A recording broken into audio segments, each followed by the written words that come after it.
আসসালামু আলাইকুম। Welcome back to মুক্ত পাঠশালা। কেমন আছেন সবাই? আশা করি সবাই অনেক ভালো আছেন। তো আজকেও আমরা একটা প্রবলেম সলভ করতে যাচ্ছি বি ক্রাউডের, যেটা ২৭৫৯ নাম্বার প্রবলেম। তো এটাকে আমরা step by step first to last solve করে দেখানোর ট্রাই করব আমি। এবং আপনাদের সাথে থাকবো আমি, নাজমুল হাসান সোহাগ। ওকে? সো কথা না বাড়িয়ে চলেন সরাসরি আমরা প্রবলেমের সলিউশনে চলে যাই। এখানে দেখেন কি করতে বলা হয়েছে। ৩টা ক্যারেক্টার ইনপুট হিসেবে নিয়েছে এবং আউটপুটে সেই ৩টা ক্যারেক্টারেরই শুধু উল্টাপাল্টা করে দেখাইছে। প্রথম লাইনে হচ্ছে এর জায়গায় এই রয়ে গেছে, তারপর দ্বিতীয় লাইনে হচ্ছে এর জায়গায় বি চলে আসছে, বির জায়গায় সি চলে এসেছে, তারপরে হচ্ছে সি এর জায়গায় এ চলে এসেছে, জাস্ট চেঞ্জ করেছে।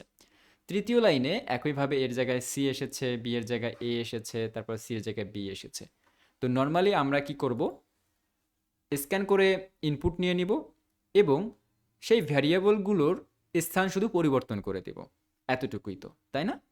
সো এখানে যে স্টেপগুলো বলা হয়েছে সেগুলো আমরা হালকা হালকা ফলো করব, যেখানে একটু হিজিবিজি লাগবে সেটা স্কিপ করে প্যাটার্ন ফলো করব। ওকে? সো এখানে ফার্স্টে কি করতে বলা হয়েছে, create 3 variables two store a single character. Okay? So আমরা যদি এখান থেকে ক্যারেক্টার ডেটা টাইপের 3টা ভ্যারিয়েবল নেই, n2 অ্যান্ড n3। সো আমাদের কিন্তু এই যে প্রথম লাইনটার স্টেপ কমপ্লিট হয়ে গেল। তারপরে কি, read a character value for the first variable. প্রথম ভ্যারিয়েবলের জন্য আমাদেরকে এখন স্ক্যান করতে হবে। Scan F percentage of C, তারপর হচ্ছে অ্যান্ড এন ওয়ান গেল। অ্যান্ড তারপরে আমাদেরকে কিন্তু দ্বিতীয়টার স্ক্যান করতে হবে। ওকে? আমরা যদি এখান থেকে 3টা একবারে করে দেই, এন টু এন থ্রি। ওকে, আমরা করে ফেললাম। কিন্তু ক্যারেক্টারের ক্ষেত্রে একটা প্রবলেম হয়, সেটা হচ্ছে আমরা যখন 3টা format specifier percentage of C একখানে একখানে করে লিখলাম, নর্মালি কি করতে হয়, যদি একসাথে অনেকগুলো ফরম্যাট স্পেসিফায়ার থাকে সেক্ষেত্রে একটুখানি ইনপুট নিতে সমস্যা হয়। যার কারণে আমরা কি করব, এই যে প্রথমটার পরে একটুখানি স্পেস দিব, যাতে হচ্ছে দ্বিতীয় ক্যারেক্টারটা ইনপুট নিতে পারে। তারপরে হচ্ছে দ্বিতীয়টার পরেও দেব হচ্ছে একটা স্পেস। সো সবার শেষে যেটা থাকবে, সবার শেষের পরে তো আর কোনো ইনপুট নেওয়ার দরকার পড়বে না, তাই এখানে কোনো স্পেস দেওয়ার দরকার নেই। নর্মালি আমরা কি করব, স্ক্যান নেওয়ার সময় এরকম ফরম্যাট স্পেসিফায়ারগুলোর পরে একটা করে স্পেস দেওয়ার ট্রাই করবো, যেগুলো মাঝে থাকবে আসলে, মানে যেগুলোর পরে আবার নতুন করে কোনো কিছু স্ক্যান হবে। সো আমরা কিন্তু স্পেস দিয়ে দিলাম যাতে আমাদের ইনপুট নিতে প্রবলেম না হয়। ওকে? আর আপনি আপনি যদি একসাথে স্পেসগুলো না দিয়ে করেন তাহলে কিন্তু আউটপুটে গরমিল আসতেও পারে। সো এটা আপনার ইচ্ছা, আপনি কি করবেন, বাট টিউটোরিয়াল হচ্ছে এইটা, যে আপনি যখন কোনো কিছু ইনপুট নেবেন তখন এইখানে এরকম করে স্পেস দিয়ে রাখবেন। ওকে? যেগুলো আসলে মাঝখানের দিকে থাকবে, অর্থাৎ প্রথমটার পরে স্পেস, তারপরে হচ্ছে দ্বিতীয়টার পরেও স্পেস দিলাম, শেষটার পরে যেহেতু আর কোনো ইনপুট নেওয়া লাগবে না তাই আমি কোনো স্পেস দেইনি। ওকে? সো এখন আমরা যদি প্যাটার্নের দিকে ফলো করি, এখানে কি করতে বলা হয়েছে আমরা নর্মালি যদি দেখি, এ বি সি এর জায়গায় এই বসেছে, বি এর জায়গায় বি বসেছে, সি এর জায়গায় সি বসেছে। অনুরূপভাবে স্টেপেও বলা হয়েছে, print the letter A space the equal sign a blank the character store in the first variable. অর্থাৎ প্রথম ভেরিয়েবলে আমরা এ স্ক্যান করেছি, দ্বিতীয় ভেরিয়েবলে সেই এটাই শো করতে বলা হয়েছে। তো প্যাটার্নটা যেহেতু বুঝে গেছি, সুতরাং এত কিছু বোঝার দরকার নেই, আমরা নর্মালি 5 নাম্বার স্টেপটা নিমেষেই কমপ্লিট করে ফেলতে পারি, রাইট? সো কী করতে হবে, প্রিন্ট এফ করে দিচ্ছি। প্রিন্ট এফ একটা এ, একটা স্পেস, তারপরে একটা ইকুয়াল সাইন, তারপরে আবার একটা স্পেস, তারপরে কি ফরম্যাট স্পেসিফায়ার দিলাম, তারপরে কি একটা কমা, তারপর আবার একটা স্পেস, তারপর হচ্ছে বি, তারপর আবার একটা স্পেস, তারপর আবার ইকুয়াল টু, তারপর আবার একটা স্পেস, তারপরে কি ফরম্যাট স্পেসিফায়ার আবার একটা দিব, তারপরে কমা, তারপরে আবার একটা স্পেস, তারপরে সি, আবার একটা স্পেস, ইকুয়াল টু, তারপরে হচ্ছে আবার একটা স্পেস, তারপরে আবার একটা ফরম্যাট স্পেসিফায়ার। ওকে? এখন আমরা এগুলোর যে ফরম্যাট স্পেসিফায়ার পরিবর্তে এগুলোর যে মানগুলো বসবে এখানে, সেগুলো আমরা একটুখানি পরে লিখি। কারণ কি, আমাদের এই একই কাজ 3বার করতে হবে, তাই না? এই যে দেখেন, একবার, দুইবার, 3বার। ঠিক আছে? সো আমরা এটাকে 3বার করে নিই। ঠিক আছে? করে নিলাম। এখন আমরা আমাদের ইচ্ছা মতো মান চেঞ্জ করব। এই কোটেশন মার্কের পরে আমরা হচ্ছে মান চেঞ্জ করব, তবে নিউ লাইন বা ইনলাইন দিতে আমরা ভুলে গেছি। সেই নিউ লাইন বা ইনলাইন আমি এখান থেকে দিয়ে দিচ্ছি আলাদা আলাদা করে, আপনারাও দিয়ে দিবেন কিন্তু। ওকে? না হলে প্রেজেন্টেশন এরর আসবে। সো কোটেশন মার্কের পরে আমরা হচ্ছে কমা বসিয়ে দিলাম। কমা দেওয়ার পরে কি, প্রথম লাইনে জায়গা যার যার জায়গা বজায় রেখেছে। সো এখানে হবে হচ্ছে এন ওয়ান, তারপরে এন টু, তারপরে হচ্ছে কি এন থ্রি। এই যে দেখেন, তিনটা ফরম্যাট স্পেসিফায়ারের জন্য তিনটা আলাদা আলাদা মান, এক্ষেত্রে মানগুলো একদম স্বাভাবিক রয়েছে। সো এটা হয়ে গেল। তারপরে আবার হচ্ছে দ্বিতীয় লাইনে চলে আসলাম। দ্বিতীয় লাইনের ক্ষেত্রে কি হয়েছে? দ্বিতীয় লাইনের ক্ষেত্রে দেখেন জায়গা বদলা বদলি হয়েছে, বি এসেছে এর জায়গায়, তারপরে হচ্ছে সি এসেছে বি এর জায়গায়, আবার এ গেছে হচ্ছে সি এর জায়গায়। সো আমরা যদি নর্মালি সেই প্যাটার্নটাই ফলো করি তাহলে কি দাঁড়াচ্ছে? সো বি আছে কয় নম্বরে? 2 নম্বরে। সো বি চলে এসেছে প্রথমে, তার মানে প্রথমে হবে হচ্ছে N2।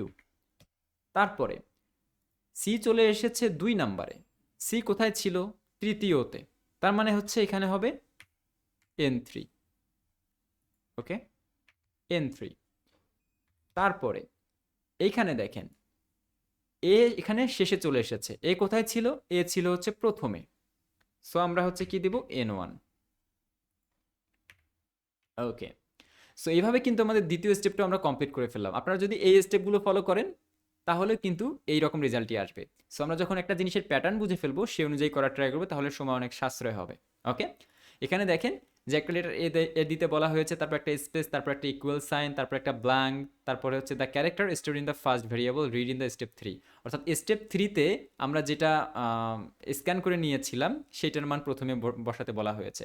তো হিসাব করে দেখলে দেখা যাবে যে প্রথমে হচ্ছে N2 বসে যাচ্ছে।